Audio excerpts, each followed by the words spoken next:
All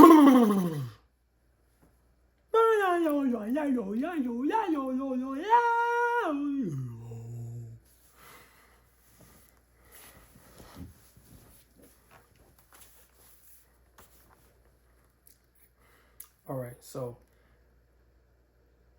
I want to talk about business, but not the glamorous side of it. I want to talk about what happens when everything hits the fan. Like,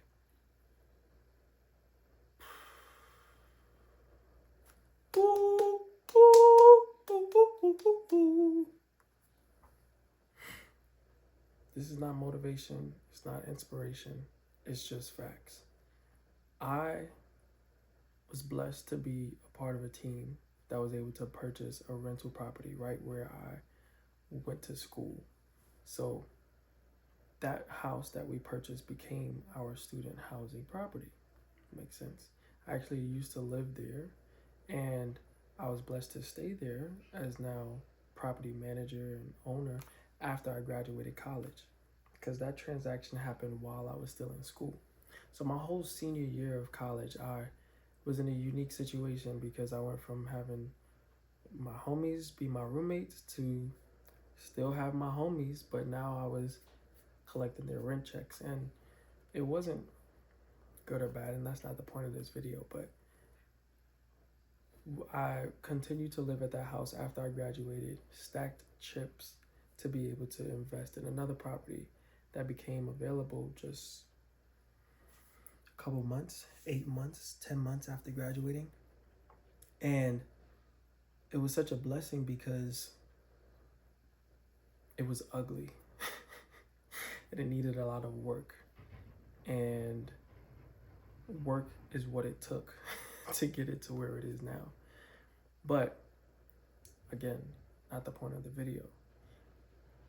I'm telling you all this backstory to get to the point that I want you to understand that when a blessing becomes difficult, or when something that is a blessing comes also with a whole new level of work and trusting in God and his plan and dealing with problems and issues, it presents you with an opportunity. And that opportunity is, are you going to choose to adapt? Are you going to choose to create a solution? Or are you going to internalize it to the point where there's overwhelm, or even worse, inaction? And I want to talk about inaction for a little bit because that was me. Not necessarily that, well, yeah, I guess I was overwhelmed, but it was a gradual decline, if you will, between getting married and building a home for myself and a family.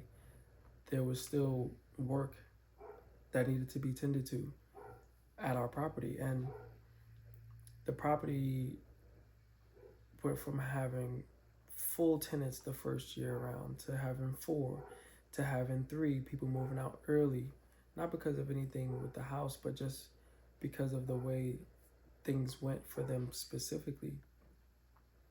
And it got to the point where only one person was living in that 8-bedroom house. And when they moved out, it was vacant. And we were presented with an opportunity and also a challenge, because do you just rush to fill it in? Or do you maybe look at your business model and say, maybe we can pivot here now that the house is vacant, and we can take some reins into our own hands, if you will. So that's what we did. We ended up doing some remodeling and beautifying of the home, furnishing the entire home, all the whole 9 yards. It took, of course, as always, much longer than we expected with any project.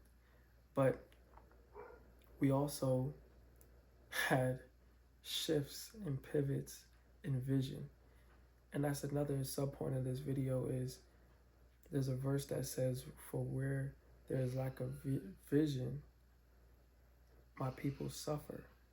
And I'm paraphrasing because I don't remember the exact words. However, we had a vision for the home to be fully furnished, but the how, there's tons of ways how. And like I said, time went on, projects progressed, money was spent out the wazoo, mortgage still needing to be paid, and there was no income for month after month after month after month. And we got to the point where we did pivot. And for me personally, it was a mindset shift of it's either I do something and take ownership, or you expect more of the same. And that's not to say that I don't have a great team, because I do. And when I say I do something, I know all along that purchasing this home was going to be something that God would use, not just for our immediate family or even our legacy, but He was going to use it to cultivate me to become the kind of person that He desires for me to be and has created me to be. And I was running away from that, and I was allowing circumstance to dictate how I would respond with inaction or with action, but not in the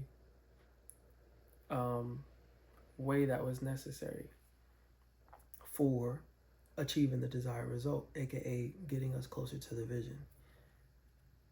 So when there's an opportunity, when there's a problem, when there's a challenge, I have now adopted the philosophy that the circumstance is not going to change. The only thing that can change is me, is you, for your own situation. And when you choose to change, your life will change. And if you don't, then you'll continue to get more of the same. So this is about day, let's just call it 24, of taking consistent action, doing the things I've had in the back of my mind of doing, specifically around our family business. And it's been exciting. It's been profitable in the sense that I'm starting to see the fruits of our labor.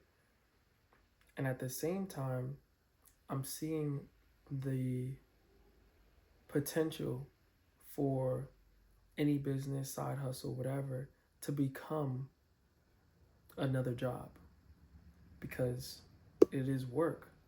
And I'm not shying away from work, but in the sense that you're only as good as your systems, you're only as good as your team, and you're only as good as the skill set, the tool set, and the mindset that is existing around you, within you, and is getting put towards and applied to whatever your vision, your goal, and your business is. So I just want someone to take away that it's okay to just take a deep breath sometimes. It's okay to reevaluate, to pivot, and or double down on the things that are working and adjusting the things that are not, and identifying the root cause as to why they are not. And sometimes that answer may be in the mirror. It's not working because I'm not working at it consistently enough, long enough. So I just got off the phone with Verbo because in the midst of not doing the things that I had in my head to do, we had posted the property on one platform, Furnish Finder. And initially we priced above market, but it's completely worth that price based off of what the customers or the people that would live there would get. So we had to adjust accordingly to increase our leads and our inquiries. But all along, I'm like, we need to cross pollinate. We need to get on multiple platforms, like get the word out across every possible channel that we can, so that we're not only relying on one stream for water. So I cross pollinated to Airbnb. I made a Zillow listing. Um, I did Redfin, but I don't think it really worked. I don't know. I need to follow up. Um, but the last was Verbo, and I initiated creating a listing on Verbo, and they just called because I didn't complete it, and I'm so glad they did because it was very insightful on just the overall process instead of just throwing it at the wall and seeing what sticks. It is a little bit different from Airbnb and Furnish Finder in the sense that um, if the property doesn't have a completely separate entrance or um, a private, separation from the rest of the house or a separate building, then it was not eligible. So, in our house being a residential home is massive, but it's only one house. So, we had currently structured the property to be rented by room with an optional 2-bedroom unit on the first floor. So, through the verbal conversation, understanding the connecting of the different platforms with their platform, blocking of calendars, any month that essentially would be no tenants would be available for somebody to book on Verbo because the whole house would be available, so on and so forth. It was just really insightful, and the person is going to end up using, this is the part I wanted to get to. If I hadn't done Airbnb and Zillow first, that conversation would have ended a lot sooner than it did. But because I did that homework and groundwork to cross pollinate on those platforms first, not intentionally, but just because that's what happened, the representative was able to use that information to complete my listing on their platform um, without me having to lift any more fingers, and just gave them all the information and told them the situation. So I just wanted to say that and share that because, yes, we've come a long way from needing complete renovation of the home, new floors, all the different things, painting, furnishings, fixtures, whatever, you name it, to renting under the student housing model, to before we even could get our first tenants after that initial purchase and renovation, we had a car accident literally run into the front of the house. Not joking. Two, having the first wave of students move in, everything was great. 5 guys, um, only to then piecemeal a group together the next year. I think it was 4, maybe 5 people, co-ed. Some people moved out early, ended up with 3, 2, then 1, then none. Then we decided to throw away that whole model because the city rezoned where our property was and whether we were classified as student housing or not. To then saying, okay, well, let's just do the short-term rental um, uh, business model. To then remodeling again on a whole nother level and furnishing and everything like that. To then go away from that because of all the hoops that were necessary to do that, and our own team's bandwidth between logistical and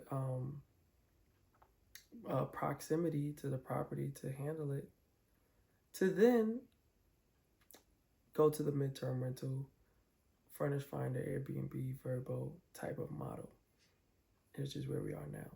And it's been a long journey, and it's been a beautiful journey. And I honestly wouldn't change anything about it other than, not even, I wouldn't change even the bad things or the pain or the you name it. We had to go through those things to be able to understand the value of what we have and what we have been put here to do and how we are here to serve.